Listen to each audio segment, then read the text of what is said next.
各位好朋友，大家好，请您现在就摊开自己的手掌看一下，在我们的手心上通常都有3条最主要、最清晰的纹路。今天我们要深入探讨的就是位在中间，从虎口附近横向延伸出去的这一条线，也就是大家耳熟能详的智慧线。一提到这条线，很多对手相略有耳闻的朋友，脑海中可能都有一个根深蒂固的观念，那就是智慧线越长，就代表这个人越聪明， IQ 越高。然而今天我必须要借这个机会，很直接也很郑重地告诉大家，这个看法其实是一个非常普遍但却也影响深远的误解。智慧线的长短跟您的智商高低、聪明与否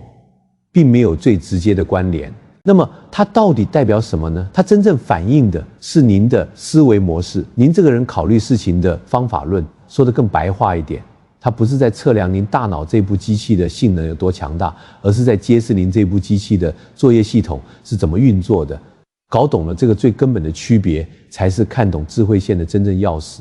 接下来我们就从这里出发，为各位一层一层解开这条线的长短、分叉以及各种变化，究竟是如何透露出我们最真实的性格与决策习惯。我们先来看看智慧线很长的人。所谓的长，一般是指它的长度超过了无名指下方的位置，甚至一路延伸到手掌的边缘。拥有这种手相的朋友，我跟各位讲，他的思想极其缜密，考虑事情可以说是滴水不漏。您交办给他任何一件任务，他不会只看表面，他会像一位棋手一样往前看3步、5步，甚至10步。他会把这件事情的起因、过程、结果以及所有可能发生的突发状况，所有潜在的风险，全部在脑海里进行一次又一次的沙盘推演。举个例子，如果您请他规划一趟5天4夜的环岛旅行，他交出来的绝对不会只是一个简单的目的地列表，他会给您一份详尽到令人惊讶的企划书，里面包含了不同交通工具的时刻表与票价比较，每一天行程的备用方案，饭店的评价与订房记录，当地天气预报与应对义务建议，甚至可能连在哪个路口转弯、哪家餐厅的哪个招牌菜值得推荐，他都帮您标注得一清二楚。又或者如果您找他合伙开一间公司，他可能在公司还没注册下来的时候，就已经构思好未来5年、10年乃至20年的发展蓝图和应对市场变化的策略了。这样周全的思维模式好不好？当然好，稳健、扎实，不容易出差错，像是一个精密仪器的操作者，每一个步骤都准确无误。然而凡事都有一体两面，有利就一定有弊，想得太多太周全，最大的代价就是速度。在现今这个瞬息万变的时代，很多机会就像夏日的雷阵雨，来得快去得也快，是稍纵即逝的。当您还在办公室里埋首规划、反复推演的时候，市场的风口可能已经变了，别人早就抢占先机，把生意都做完了，钱都赚进口袋了，您可能还在烦恼第一步应该先迈左脚还是右脚。所以这类型的人特别适合从事一些需要深度思考、高度专注与精密规划的工作，例如担任企业的策略顾问、军师幕僚、专业的企划人员或是科学研究员。他们是组织中最稳固的基石，但有时候会因为过于谨慎而错失了成为开路先锋的良机。那么反过来看，如果智慧线比较短，又是什么情况呢？所谓的短，通常是指长度在手掌的中间，大约到无名指下方就戛然而止了。拥有这种手相的朋友，他们的行事风格就完全是另一种光景了。我跟各位讲，这种人做事非常果断，决断力极强，讲求效率，绝不拖泥带水。他们是天生的行动派，当他们看到一个商机或听到一个点子，只要稍微评估一下，觉得有道理可以做，他们就会立刻卷起袖子撩下去，马上采取行动。他们不会花费大量的时间去思考万一失败了怎么办，万一中间碰到困难怎么办。在他们的字典里，问题是在前进的道路上一个一个解决的，而不是在出发前就全部想清楚的，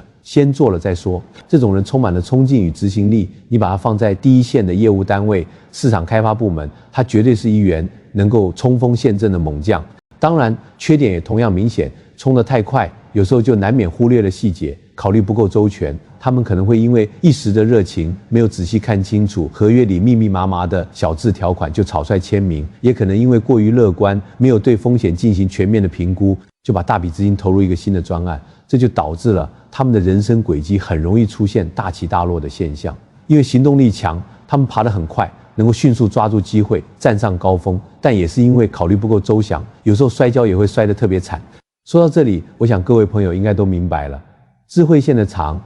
代表您想得远，想得深；智慧线的短则代表您做得快，够果断。您说到底哪个比较好？其实没有绝对的好与坏，这就是您的个性，是您出场时的原厂设定，没有优劣之分。最重要的事情是，您必须先了解自己的设定，才能知道如何去最大化的发挥自己的优势，并有效的管理自己的劣势。现在，我想请正在观看影片的每一位朋友都花个几秒钟，仔细看看自己的手，您的智慧线是偏长还是偏短呢？请您在下方的评论区大方的留言告诉我，打上长或短就可以了。让我们一起来看看，我们这个大家庭里是深思熟虑的朋友比较多，还是果断行动的朋友比较多？了解了长短之后，接下来我们要看一个更为关键也更为重要的部分，那就是智慧线和下方那条生命线的关系。这两条线的起点是连在一起还是分开的？这可以看出一个人的胆识、独立性格以及他与家庭之间的连结。您去观察一下，绝大多数的人，智慧线和生命线在虎口的那个起点上是连接在一起的，然后才慢慢分开，各自延伸。这个连在一起的初始段落，它象征着在您性格养成的早期阶段，您的独立思考能力还没有完全成熟，您的思想和决策在很大程度上会受到家庭、父母以及成长环境的深刻影响。如果这个连接的长度很长，两条线走了很长一段路才分开，我跟各位讲，拥有这种手相的人，他的个性通常就非常的谨慎、保守。他在做任何重大决定之前，都会习惯性的先参考家人的意见，爸爸会怎么想，妈妈会怎么看，家里会不会支持。他的依赖性相对比较强，需要比较长的时间来真正的成熟和独立。您叫他20岁大学一毕业，就一个人两手空空地到一个陌生的城市去闯荡天下，他内心会感到害怕，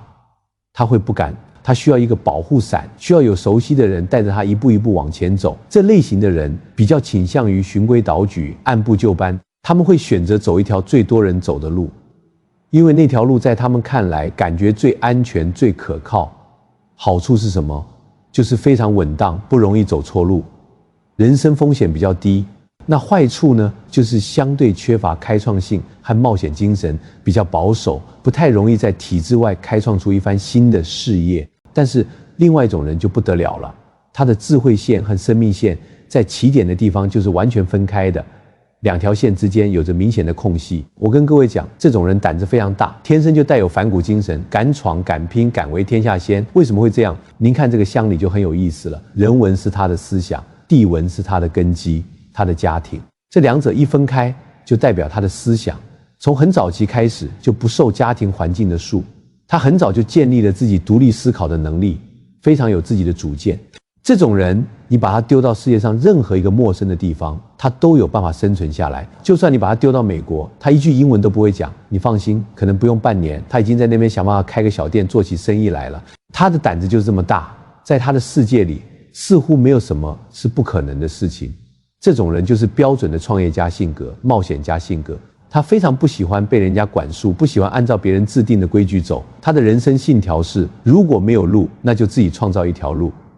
那这种人有没有缺点？当然也有，胆子太大，有的时候就会变成鲁莽。他凭着一股热血就往前冲，常常不去仔细评估背后的风险，想到什么就做什么。所以有时候一个跟斗摘下去，也会摘得特别重。他的人生就像在坐云霄飞车一样，高低起伏非常剧烈，过程极其刺激。所以您看，智慧线与生命线分开的，胆子大、敢闯荡，与生命线连在一起的，胆子相对小，比较谨慎。各位朋友可以去观察一下社会上那些白手起家的成功企业家，你会发现他们其中有很高比例的人都是智慧线和生命线分开的，因为他们没有太多来自家庭的包袱，思想不受限制，所以他敢冲、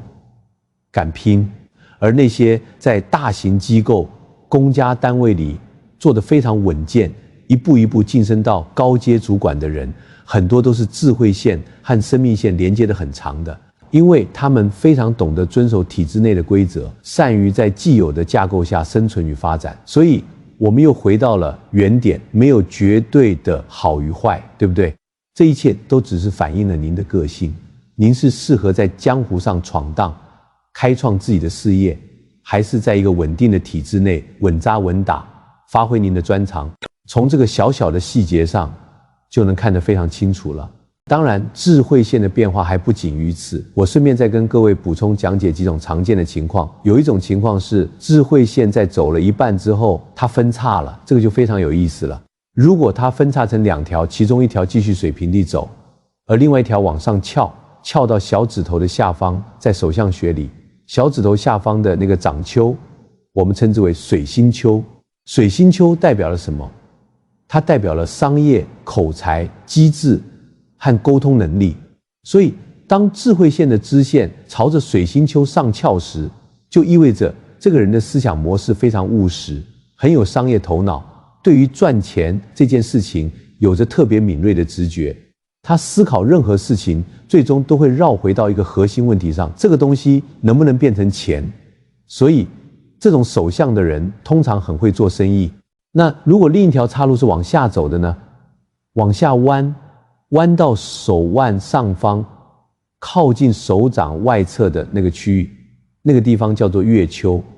月丘又代表什么？它代表了浪漫、想象、艺术和创作。所以智慧线往下弯的人，他的思想就比较天马行空，有时候会显得稍微不切实际一些，但是他拥有非常丰富的想象力和绝佳的艺术天分。你叫他去写小说、去画画、去搞音乐创作，他会非常有才华。可是你叫他去管账、去算钱，那可能就会把他搞得一个头两个大。那么最好的情况是什么呢？最好的情况之一就是智慧线分叉，一条往上朝向水星丘，另一条往下朝向月丘。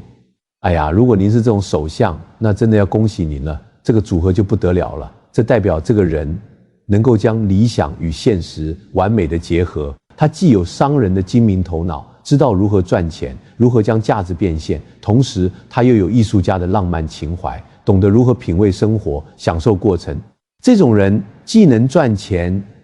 又有生活品味，可以说是最理想的组合之一。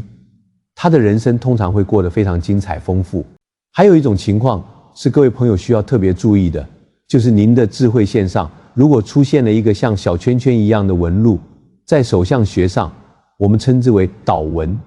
这个倒纹的出现是一个警讯，它出现在智慧线的哪个位置，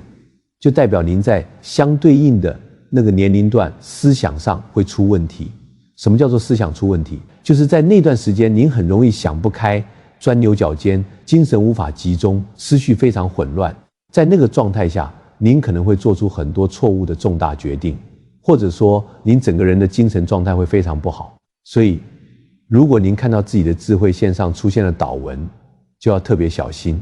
在那段时间里，任何重大的决定，比如投资、换工作、结婚等等，最好都先暂缓，不要轻易去做。首要之务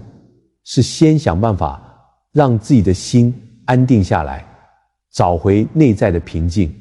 这个非常重要。了解这一点可以帮助各位趋吉避凶。所以您看，仅仅是这一条智慧线，我们就可以解读出这么多的讯息。它可以看出您的思维模式、您的决断力、您的胆识、您的独立性，甚至可以看出您是适合做生意还是适合搞艺术。这就是我们中华文化中观察人的非凡智慧。它绝对不是迷信，它是一种大数据的统计学，是我们老祖宗累积了几千年，观察了几万人、几十万人之后总结出来的经验法则。他们发现拥有什么样手纹的人，通常就会有什么样的性格以及什么样的人生轨迹。学习这个东西最终的目的不是要您去帮人家算命，跟别人说你以后会发大财，你会当大官，那些都是江湖术士在搞的把戏。真正的目的是知己知彼，